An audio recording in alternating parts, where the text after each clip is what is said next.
ఇది కమ్‌బ్యాక్ అని చెప్పడానికి ఏం లేదు. ఎందుకంటే స్టిల్ జనని లియో సినిమాలో విజయ్ గారితో సినిమాటిక్‌గా మాత్రం ఉండకుండా చాలా దగ్గరగా మన కంటికి మనం ముందుగా ఈ సినిమాకి సంబంధించి డైరెక్టర్ నవీన్ డి గోపాల్ గారిని మాట్లాడవలసిందిగా రిక్వెస్ట్ చేస్తున్నాము.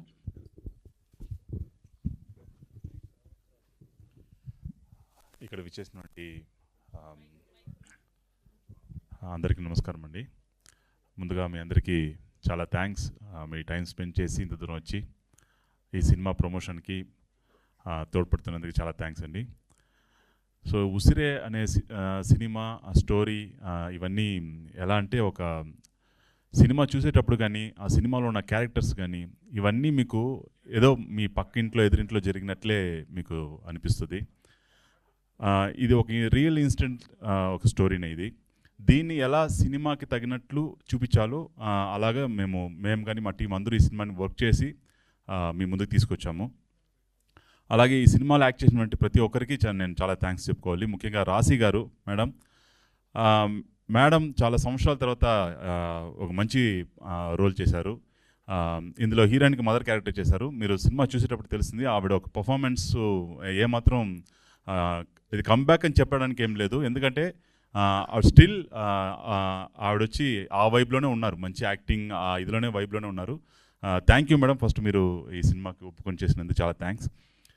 తర్వాత సినిమా హీరోయిన్ టీజే అరుణాచలం, తర్వాత జనని అని చెప్పి వీళ్ళిద్దరు చూసారంటే తమిళ్లో ఇద్దరు జనని లియో సినిమాలో విజయ్ గారితో ఒక మంచి పాత్ర చేశారు. అలాగే టీజే అరుణాచలం గారు అసురన్లో ధనుష్ గారికి పెద్ద కొడుకు క్యారెక్టర్ చేస్తుంటారు. సో వాళ్ళిద్దరు యాక్టింగ్ ఈ సినిమాకి చాలా తోడ్పడింది. ఎవరు యాక్టింగ్ కానీ ఈ సినిమాలో అంటే కల్పితంగా కాకుండా చాలా నేచురల్గా ఉంటుంది ఈ సినిమాలో. మేము ఎంచుకున్న క్యారెక్టర్స్ కానీ మేము ఎంచుకున్న లొకేషన్స్ కానీ ఇవన్నీ ఏది ఒక సినిమాటిక్గా మాత్రం ఉండకుండా చాలా దగ్గరగా మన కంటికి మనం రియల్గా చూస్తున్న లైఫ్ లాగే అనిపిస్తుంది ఈ సినిమా.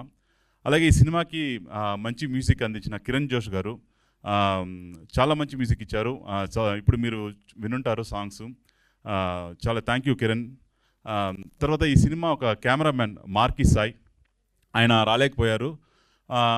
ఆయన చాలా హార్డ్ వర్క్ చేసి ఈ సినిమాకి మేము ఈ సినిమాని చాలా త్వరగా ర్యాప్ చేసాము. దానికి కారణం ఆయన ఒక టీము, ఆయన మా కోసం కష్టపడిన విధానం అది ఈ సినిమాకి చాలా హెల్ప్ఫుల్గా అయింది. ఆయన ఒక విజువల్స్ చాలా బాగా అద్భుతంగా వచ్చింది. ఎంత నేచురల్గా చూపించాలో అంత నేచురల్గా చూపించారు ఆయన. అలాగే ఈ సినిమాకు పనిచేసిన ప్రతి ఒక్కరు డైరెక్షన్ టీంకి వీళ్ళందరికీ చాలా థ్యాంక్స్. అలాగే ఈ సినిమాకు మాకు తోడ్పడిన మాకు బిగినింగ్ నుండి ఇప్పుడు స్టిల్ రిలీజ్ వరకు మాకు తోడుగా ఉంటున్న ఆర్ వెంకటేష్ గారికి చాలా థ్యాంక్స్ చెప్పుకోవాలి మేము. అలాగే ఈ సినిమాని తమిళ్లో డిస్ట్రిబ్యూట్ చేస్తున్న గోహన్ సార్కి చాలా థ్యాంక్స్. అలాగే ఇక్కడ తెలుగులో రిలీజ్ చేయబోతున్న సుబ్బారెడ్డి సార్కి చాలా థ్యాంక్స్ అండి. సో ఈ సినిమా ఇంత అద్భుతంగా ఈ టీం అందరూ ఇంత బాగా ఫామ్ అయ్యి ఈ సినిమాని ఈరోజు ఇంత సక్సెస్ఫుల్గా కంప్లీట్ చేసి ఈరోజు ఇంతవరకు వచ్చిందంటే దానికి ఒక ముఖ్య కారణం మా ప్రొడ్యూసర్ గారు మౌలి ఎం రాధాకృష్ణ గారు. ఆయన ఏమాత్రం కాంప్రమైజ్ కాకుండా నేను ఏదైతే దీన్ని ఇలా చేద్దాం, దీన్ని ఇలాగ చేస్తే బాగుంటుంది, ఈ సినిమాని మంచి సినిమాగా మనం తీద్దామని చెప్పినప్పుడు ఆయన ఇచ్చిన నాకు ఒక కాన్ఫిడెంట్. ఎగ్జాంపుల్కి నిన్న మేము కమల్ హాసన్ సార్ని మేము కలిసాము. ఆయనకి మేము ట్రైలరు సాంగ్స్ అన్ని చూపించాము. ఆయనకి చాలా బాగా నచ్చింది. ఆయన చాలా విషయాలు మాతో షేర్ చేసుకున్నారు ఈ సినిమా గురించి. అప్పుడు ఆయన చెప్పిన మాట ఒకటి, ఒక మంచి కథ ఒక డైరెక్టర్ అనుకొని దాన్ని స్ట్రాంగ్గా సినిమా తీస్తాము అనుకుని ముందుకు వచ్చినప్పుడు ఆ సినిమా ఎప్పుడు మంచిగా మారుతుందంటే ఆ డైరెక్టర్కి ఆ కథకి ఒక మంచి ప్రొడ్యూసర్ దొరికినప్పుడే ఆ సినిమా ఖచ్చితంగా అనుకున్న విధంగా స్థాయిలో ఆ సినిమా నిలబడుతుందని చెప్పి కమల్ హాసన్ గారు మాకు చాలా మంచి భరోసా ఇచ్చారు. ఈ సినిమా ఒక జర్నీలో మేము చాలామందిని కలిసాము. అందులో ముఖ్యంగా ఇది ఒక అదృష్టం అని చెప్పాలా, ఇది అదృష్టం. మాకు అదృష్టం ఏంటంటే మేము భావించే ఇండియన్ సినిమాకి ఒక డిక్షనరీ లాంటి వ్యక్తి కమల్ హాసన్ సార్ గారు. ఆయన ఈ సినిమాని ఈ ట్రైలర్ని ఇష్టపడడం, ఆయన ఒక ఒపీనియన్ని మాతో షేర్ చేసుకోవడం, మమ్మల్ని చాలా ఎంకరేజ్ చేశారు. నేను లైఫ్లో మర్చిపోయినటువంటి ఒక మెమరీస్. చాలామంది డైరెక్టర్స్ చాలా సినిమాలు చేసిన తర్వాత కమల్ హాసన్ గారిని చూడడమే చాలా కష్టం అన్నప్పుడు మాకు ఫస్ట్ ఫిల్మ్లోనే మాకు ఆ ఆపర్చునిటీ దొరికింది. Thank you sir, thank you.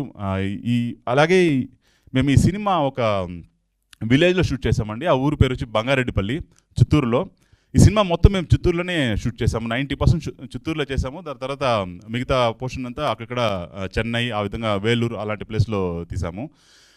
ఈ సినిమా ఎలా ఉంటుందంటే ఒక తమిళ సినిమా అంటే తమిళ సినిమా లా కాకుండా మీకు తెలుగు సినిమా చూసినట్లే ఉంటుందండి. ఎందుకంటే ఆడున్న క్యారెక్టర్స్ కానీ ఆ లొకేషన్స్ కానీ మీరు రెగ్యులర్గా చూసే లొకేషన్స్ లాగే ఉంటాయి.